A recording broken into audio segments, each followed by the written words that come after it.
Olá, meu irmão, minha irmã. Mais uma vez, o nosso programa Voz da Igreja chega até você. Vamos partilhar as coisas belas e boas da nossa fé. Bebendo da fonte, convido você a visitar comigo um texto de São Marcos, onde Jesus nos faz compreender a primazia da vida humana, a primazia do ser humano, a primazia do bem.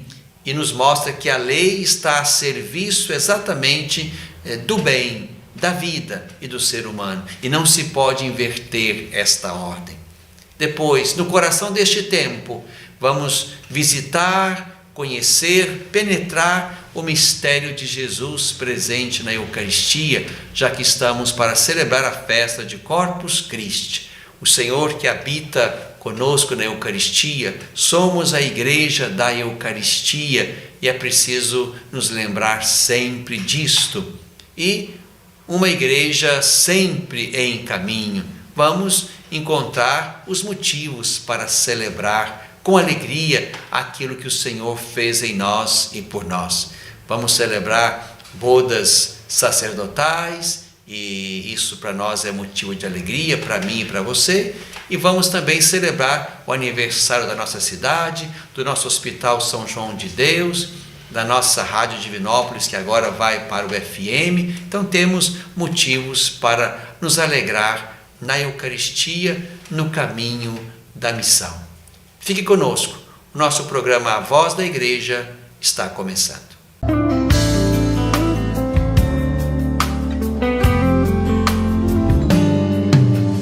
Bebendo da fonte. Meu irmão, minha irmã, quero convidar você neste programa a beber da fonte preciosa da Palavra de Deus, da Sagrada Escritura, que está lá no capítulo 2 do Evangelho de Marcos. Marcos, capítulo 2, a partir do verso 23 até o capítulo 3, verso 6.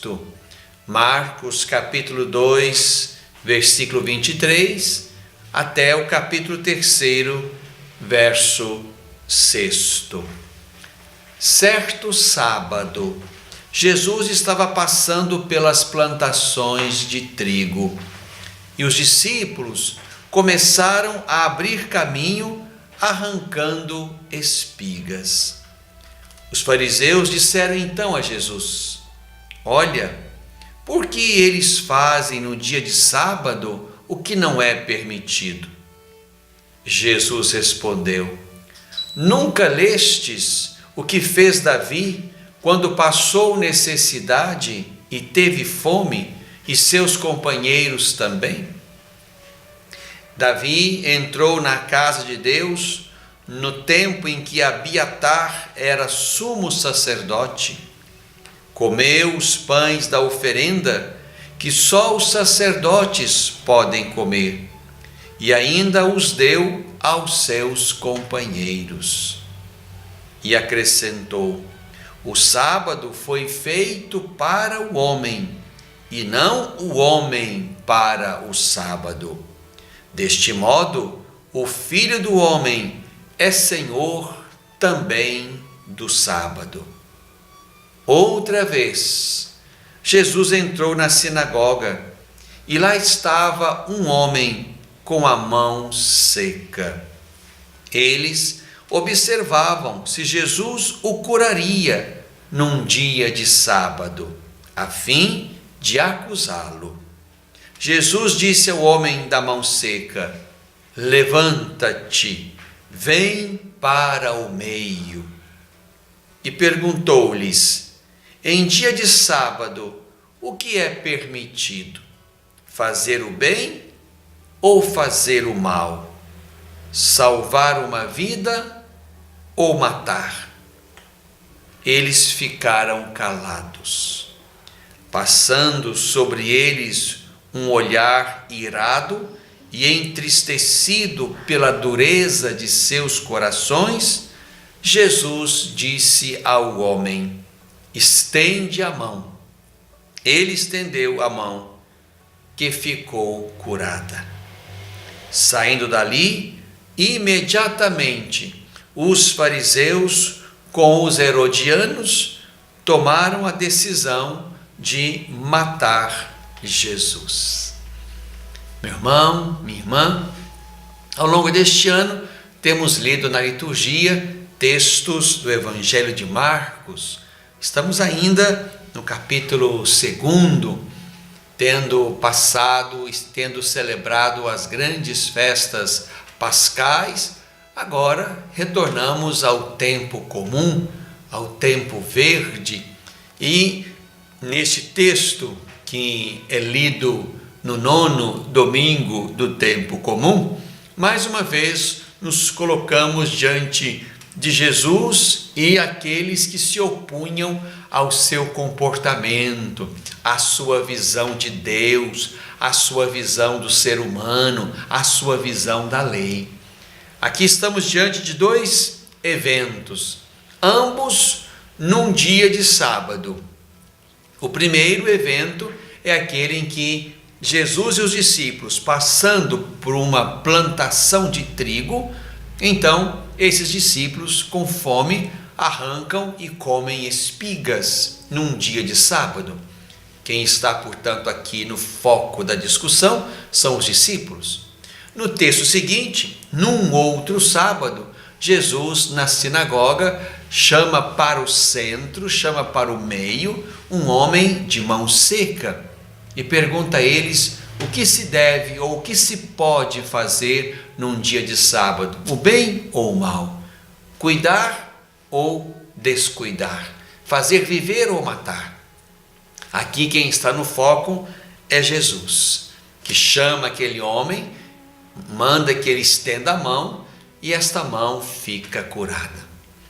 Estamos diante exatamente, irmãos, do debate acerca do sábado, acerca da lei do sábado. O sábado era um dia muito precioso para os judeus, o dia em que celebravam a libertação do Egito.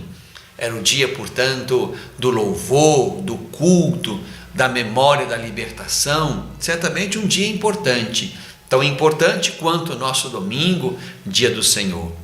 Mas aqui estamos diante de um comportamento questionável diante da lei, da parte daquelas autoridades religiosas que contestam o fato de os discípulos arrancarem e comerem num dia de sábado aquelas espigas, e contestam Jesus por fazer o bem a uma pessoa, a um homem de mão seca no sábado. Aqui se percebe claramente que há um desvirtuamento do sentido da lei e do sentido do sábado.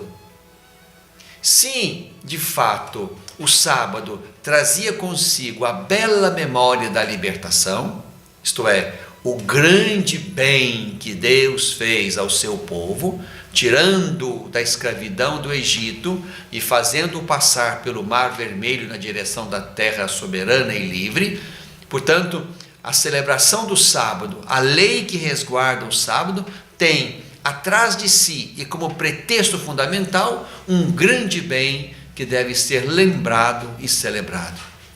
Aqui estamos diante de uma contestação de 2 coisas que são importantes e que são verdadeiramente um bem, isto é, matar a fome, isto é, o direito que nós temos e a necessidade que temos de comer, já que de fato isto é um direito da vida humana.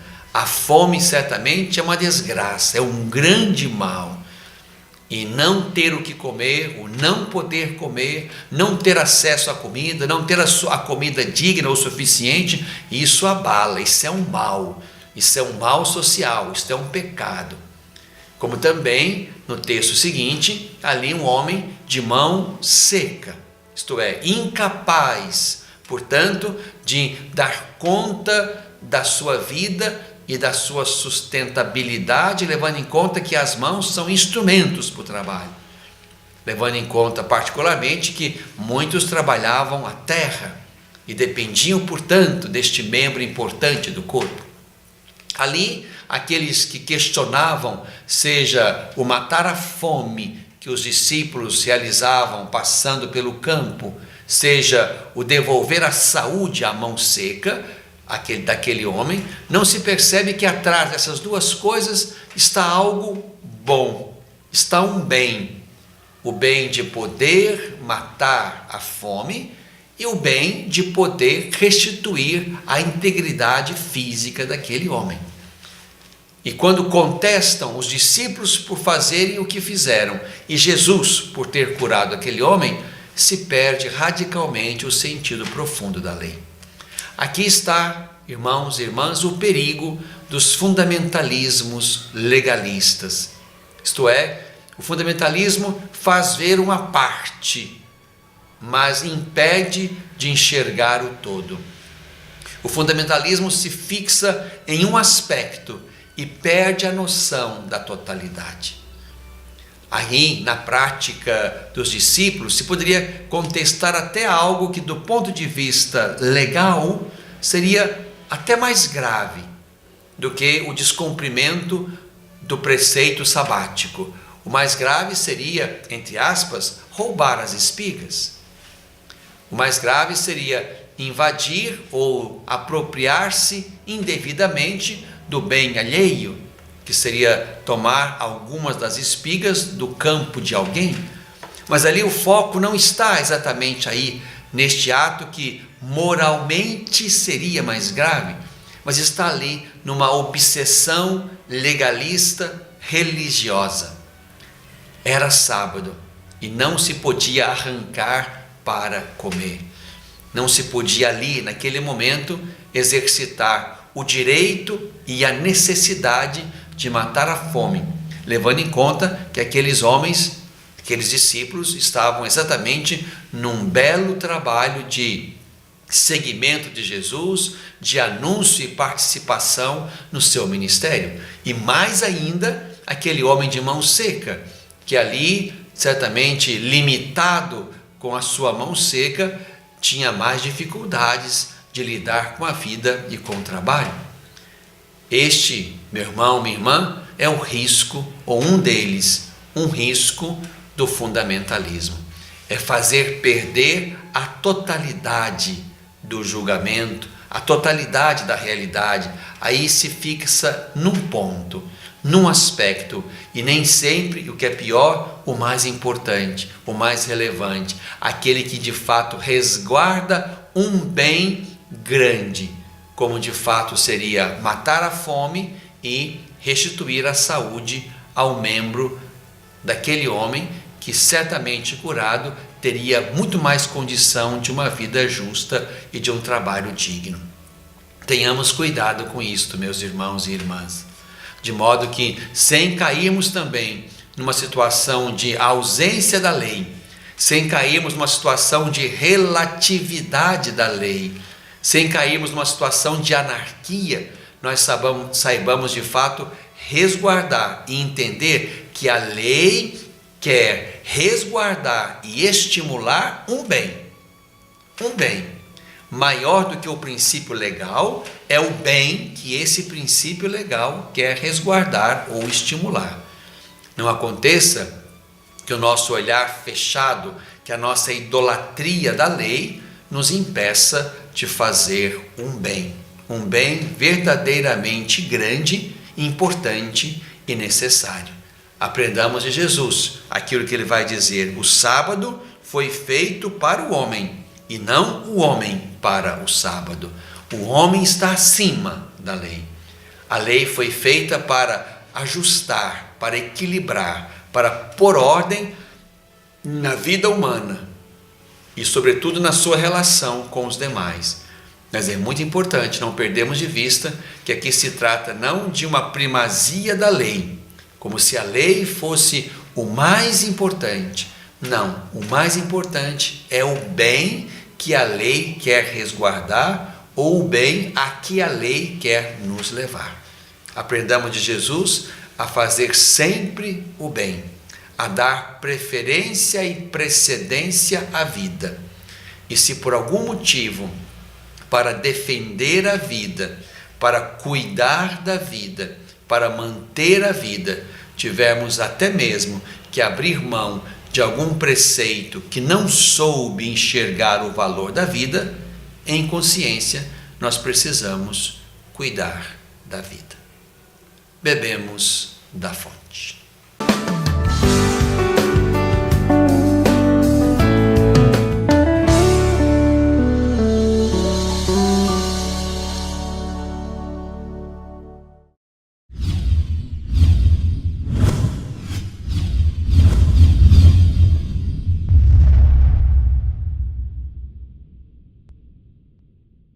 No número 132 da catequese do Papa João Paulo II sobre a teologia do corpo, ele diz assim: a encíclica Humana Vitae proclama que é inseparável a conexão entre a verdade e o amor. A gente sabe que a teologia do corpo do Papa São João Paulo II são 129, mas tem algumas que ele escreveu e não anunciou nas quartas-feiras de catequese lá no Vaticano. Mas essa ele vai falar de forma específica sobre a encíclica Humana Vitae do Papa Paulo VI. Essa encíclica que fala sobre o controle de natalidade, que condena os anticoncepcionais e vai falar de uma paternidade responsável, traz uma renovação na história da igreja. Ela que foi tão controversa, que demorou para ser aceita por tantos, hoje ela traz uma realidade, como o próprio Papa São João Paulo II diz, uma união entre verdade e amor. Você quer conhecer mais sobre a teologia do corpo do Papa São João Paulo II? Então não perca o Decor Minas aqui em Divinópolis, com a presença do Christopher West. Não perca!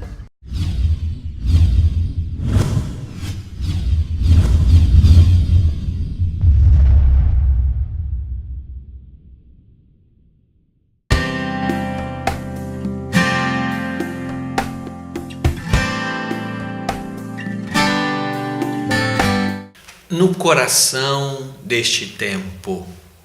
Meu irmão, minha irmã, estamos nessa semana vivendo mais uma vez com beleza, com criatividade, com festa. Estamos mais uma vez celebrando o mistério da Eucaristia. Corpus Christi é uma festa que certamente toca bem de perto a nossa vida de igreja.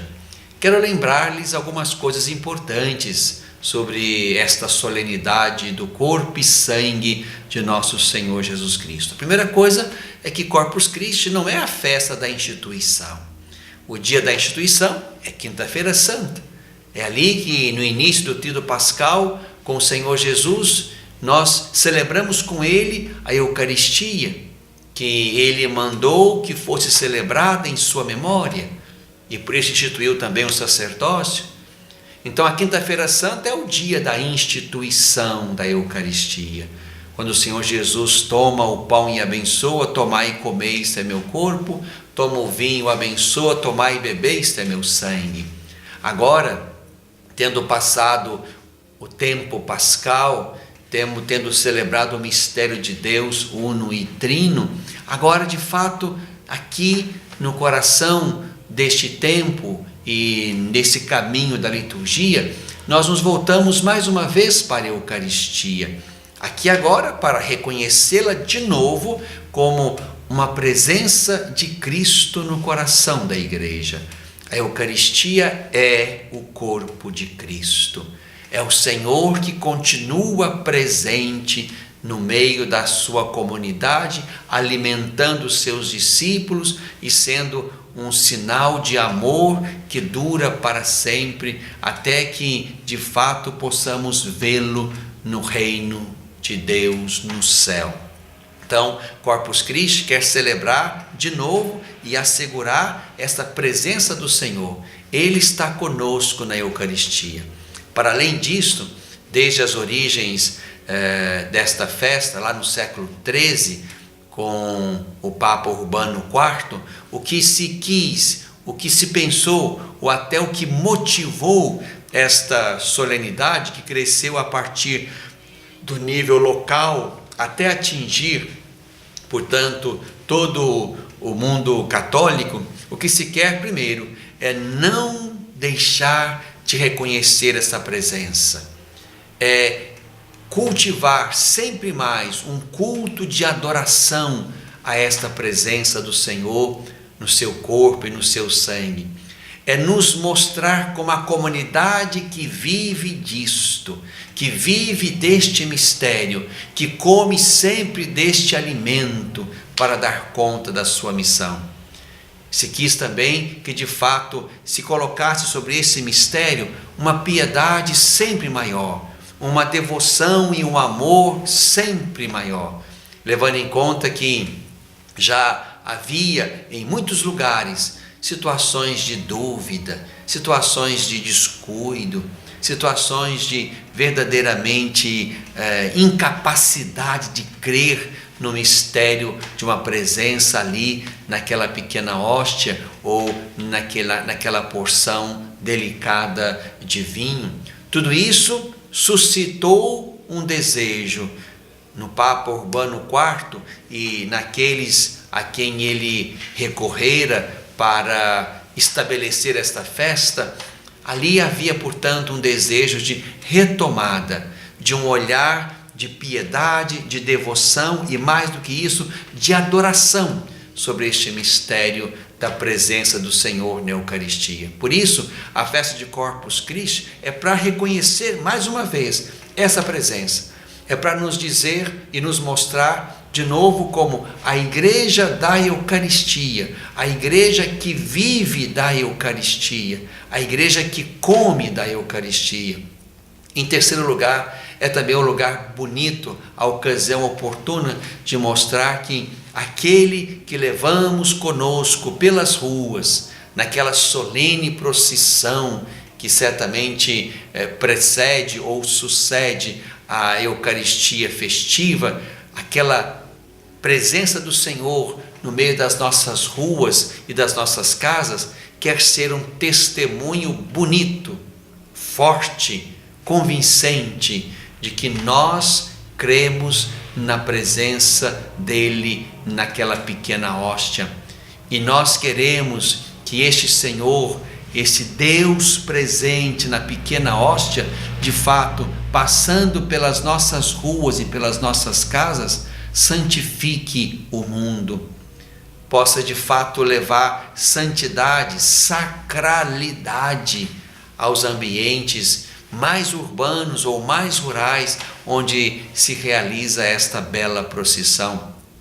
A procissão que de fato está prescrita na liturgia. Nesse dia se faz uma procissão. A procissão é parte integrante desta solenidade. Por isso, meu irmão, minha irmã, que me vê, que me escuta, onde quer que você esteja, este dia, esta quinta-feira, é um dia para nós importante. É um dia para nós de ser santificado pela celebração da Eucaristia, pela procissão solene que nós vamos realizar, levando conosco o Senhor, para dizer ao mundo que este é o nosso Senhor, que o mundo pertence a Ele, que Ele caminha conosco, que Ele pode santificar os nossos espaços, que Ele deve ser buscado como uma comida que alimenta a nossa fé, a nossa vida, a nossa missão, a nossa presença nesse mundo.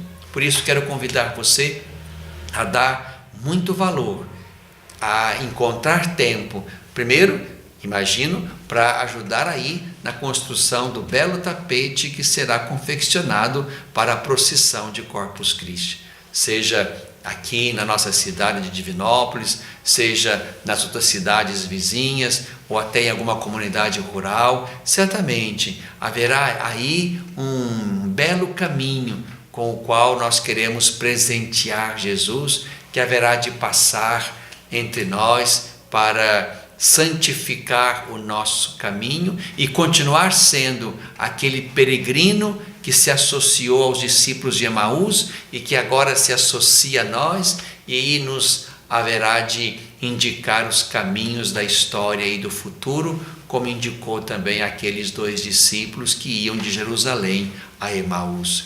Então, caprichem aí nesse belo tapete que farão para Jesus, e mais do que preparar os caminhos exteriores, preparem também o seu coração, o coração da sua família, o coração da sua comunidade, para que haja aí um caminho aberto, predisposto a receber esse precioso caminheiro que vai conosco na direção do futuro, na direção do céu. Corpus Christi, portanto, meu irmão, minha irmã, é um lugar de dizer para o mundo, dizer para a nossa cidade que nós somos católicos, que nós acreditamos na Eucaristia, que nós continuamos nos alimentando de Deus todos os dias quando nos aproximamos deste alimento salutar. O Papa Francisco nos ensinava naquele texto que ele certamente encomendou à congregação para os sacramentos, quando quis estabelecer uma festa, uma memória de Nossa Senhora Mãe da Igreja, naquele texto da congregação para o culto divino e a disciplina dos sacramentos, o Papa dizia que a Igreja deve ter diante de si 3 focos: a cruz, a hóstia e a Virgem. São elementos distintivos da nossa fé católica.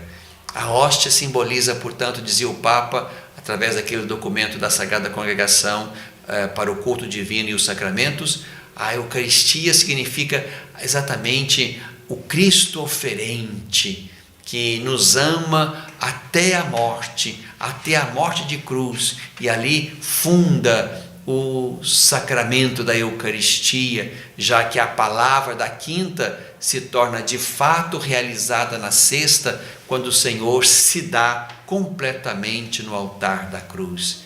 E aí a palavra da quinta-feira, tomai e comei, tomai e bebei, essa palavra ganha força e realidade no altar da cruz, quando o Senhor se dá verdadeiramente e inteiramente àqueles que Ele amava.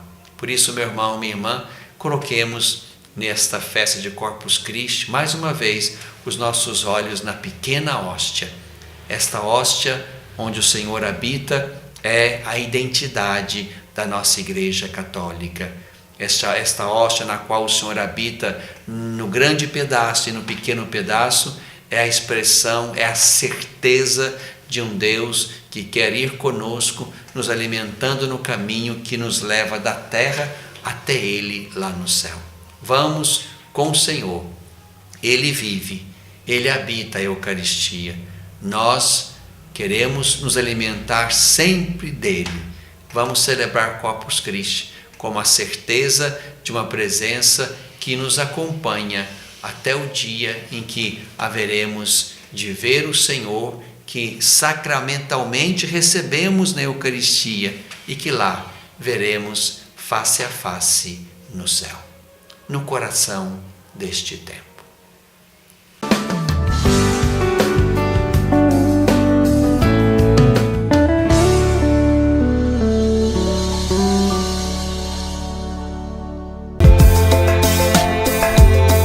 O Agenda de Deus está na segunda carta a Timóteo, capítulo 1, versículo 12.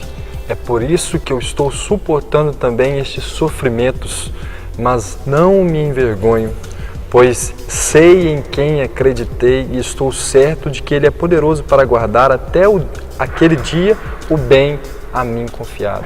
Olha para a cruz hoje e veja tudo que Jesus suportou por nós. Ele não se envergonhou de assumir a nossa culpa, a culpa pelos nossos pecados. Por isso hoje a agenda de Deus, a palavra de Deus, quer nos transformar de tal forma de não termos vergonha de anunciar o Senhor, de suportar os sofrimentos, porque nós sabemos em quem colocamos a nossa fé, em quem acreditamos, e é Ele quem guarda. Você já ouviu aquele ditado que diz assim: o que é meu está guardado? Então, o que é seu está guardado, a vida eterna com Cristo Jesus. Essa é a agenda de Deus para nós hoje.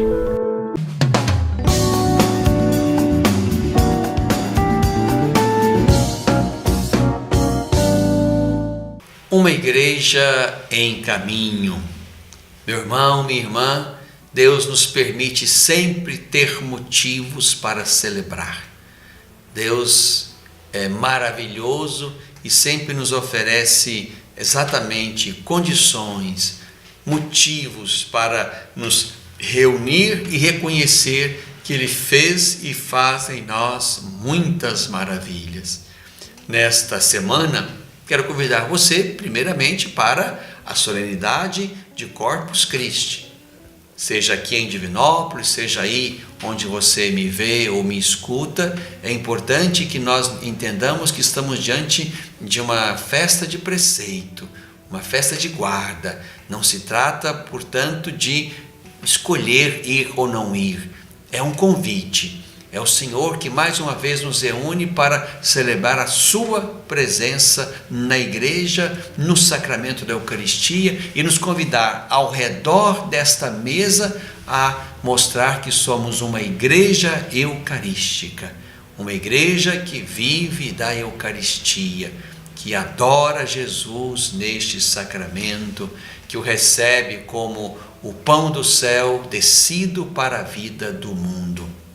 Então, quinta-feira, onde quer que você esteja, está convidado então a participar aí no horário que está combinado na sua comunidade, na sua cidade, na sua paróquia. Está convidado a participar, deste belo encontro entre você e a Eucaristia, entre a sua comunidade e a Eucaristia. Vamos mostrar quem somos. Somos católicos da Eucaristia, somos a igreja da Eucaristia, somos homens e mulheres que cremos na presença do Senhor, no pão onde Ele quis estar. Tomai e comei, isto é o meu corpo, tomai e bebei, isto é o meu sangue. Depois, quero convidar você também para celebrar as maravilhas de Deus na minha vida.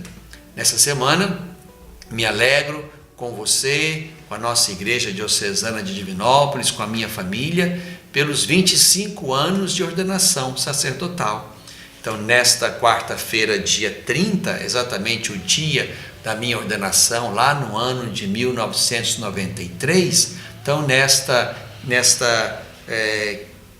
quarta-feira, dia 30 de maio, lá em Itaúna, vamos nos reunir para a celebração dos 25 anos de ordenação sacerdotal, exatamente na Igreja Matriz de Nossa Senhora da Piedade, lá no bairro da Piedade, onde eu nasci, cresci, fiz a primeira Eucaristia, fui crismado, fui ordenado padre, portanto, há 25 anos, e você é meu convidado para estar lá, no dia 30 de maio, quarta-feira, na Igreja Matriz da Piedade, em Itaúna. E para quem não puder estar lá, vamos também celebrar aqui em Divinópolis, no domingo, dia 3 de junho, na Catedral Diocesana, às 19h30, também nesta intenção. Dia 30 de maio, lá em Itaúna, e dia 3 de junho, aqui na Catedral Diocesana, é um domingo, às 19h30. E ainda, um último convite para você que mora aqui em Divinópolis, vamos agradecer a Deus pela nossa cidade. No dia 1º de junho, celebramos o aniversário da cidade de Divinópolis. Então, haverá na Catedral Diocesana uma missa às 7 horas da manhã. Então, quero convidar o povo de Divinópolis, as autoridades civis, militares, religiosas, judiciárias, enfim, queremos convidar todos aqueles que vivem, que trabalham, que servem a nossa cidade para estarmos juntos na Eucaristia, dia 1º de junho, às 7 horas da manhã. E também nessa missa queremos celebrar os 50 anos do Hospital São João de Deus. Um hospital a serviço da vida, da saúde, apesar das crises, das doenças e enfermidades institucionais. Está aí o nosso hospital, queremos nos alegrar também pelas vitórias que estão sendo feitas nesses últimos tempos. Então, 50 anos também do nosso Hospital São João de Deus. E uma terceira coisa importante, vamos celebrar também a migração da nossa rádio Divinópolis agora para o FM. Então, será a primeira transmissão da Divinópolis FM. E aquela missa, então, será, digamos, o primeiro programa que será transmitido agora nesse novo formato, Divinópolis FM. Então vamos lá, dia 1º de junho, às 7 horas da manhã, na nossa Catedral Diocesana, para celebrarmos a nossa cidade, o nosso hospital e a nossa Rádio Católica Divinópolis FM. Uma igreja sempre em caminho.